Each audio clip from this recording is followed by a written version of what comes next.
Hello everyone. Today I'm going to be bringing you on a culinary journey with this first cookbook review of Chris Cosentino's Beginnings, My Way to Start a Meal. As a disclaimer, I did work for Chris during the time of him writing his cookbook, and I might be just slightly biased on my opinions of this cookbook. Chris Cosentino is just a mentor and a good friend of mine still. He's a Top Chef Masters winner. He also has Rosalie in Houston, Texas currently. He was on Iron Chef America Season 7. Also helped write a comic book, which is pretty dope. Currently, he is the consulting chef at Nick's Cove in Tomales Bay, California. And with that, let's get started and hear a little bit more about Chris and his first cookbook, Beginnings. Beginnings is a collection of over 60 Italian-inspired antipasti recipes that are organized by season. For example, you'll see strawberries favas pecorino, you'll see toasts with soft-cooked eggs, parsley, and sardines, cucumber, radish, and shallots.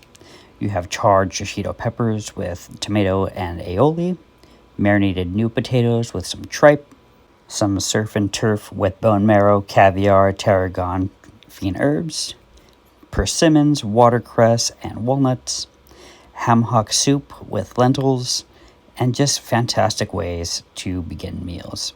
The recipes are simple enough for a home cook, but they still showcase Cosentino's signature flair for innovation, especially with what he's known best for, offal. One of the many things that I love about this cookbook is the way that Chef Chris Cosentino uses seasonal ingredients, and he does it in a way that is not pretentious. It's just true Italian cooking through a California lens. Of course, no cookbook review would be complete without talking about the food itself. And let me tell you, the recipes and beginnings are simply delicious. Not only have I tried a number of them, I've just never been disappointed. And some of the recipes I'm making here and you've been watching as I'm giving this review. Like currently you're watching me strain the porcini broth that are for the meatballs that are going to be coming up next.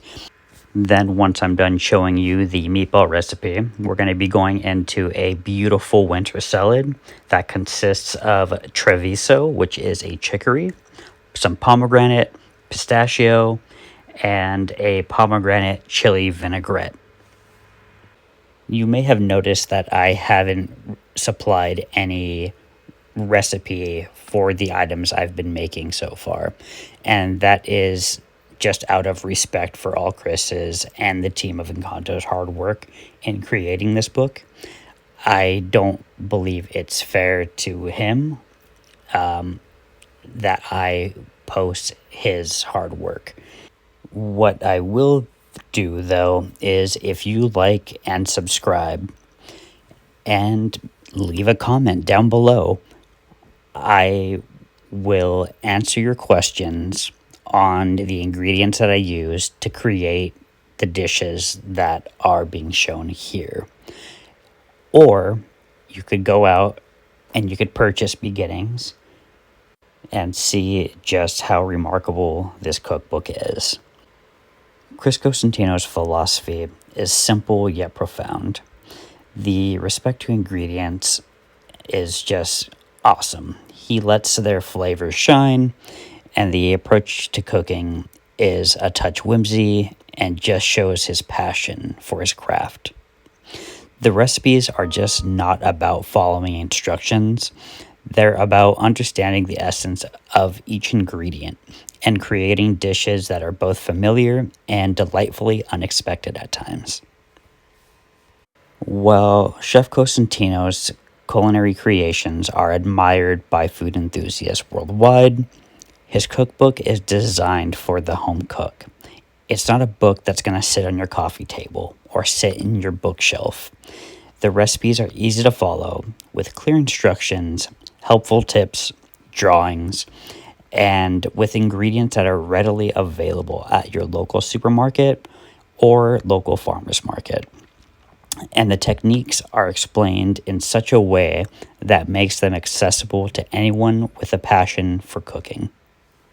Another detail about this book is that there is a section dedicated to salumi and sausages.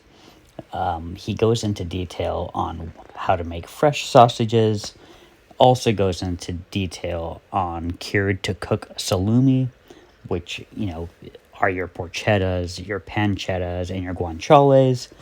Then there is a section on cured salumi.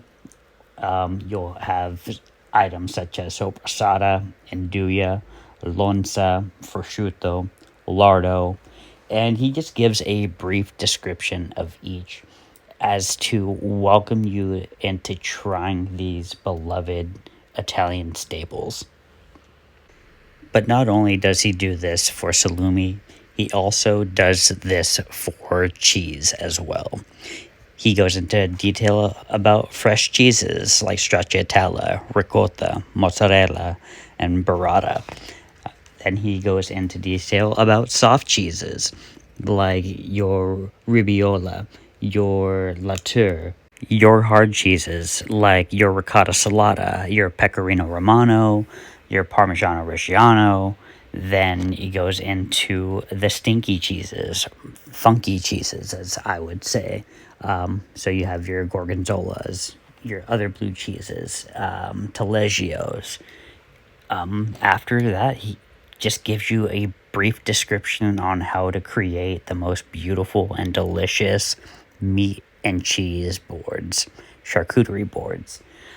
They're just awesome. And looking back on my time spent at Encanto, I wouldn't change it for the world. I gained valuable knowledge. I got my butt handed to me day in, day out, but I learned so much. And having to do these charcuterie boards, or if I remember correctly, we called them the piggy platter or the boar's platter, depending on what size the guest wanted.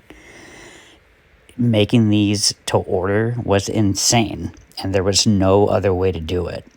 But it did help me become the chef that I am today because of all the hard work and dedication, knowledge, and the mentorship of Chris and the team that just spills out into this cookbook. Now, I know a lot of people that were very surprised at the content of Chris's first cookbook. Not because it was a shocking book to come out with, but because of the lack of offal that was in the book, or that it didn't necessarily focus on offal, and that's perfectly fine. There's more to Chris than organ meats, blood, guts. He has this way to include all those things, or little bits and pieces of those things within his other recipes.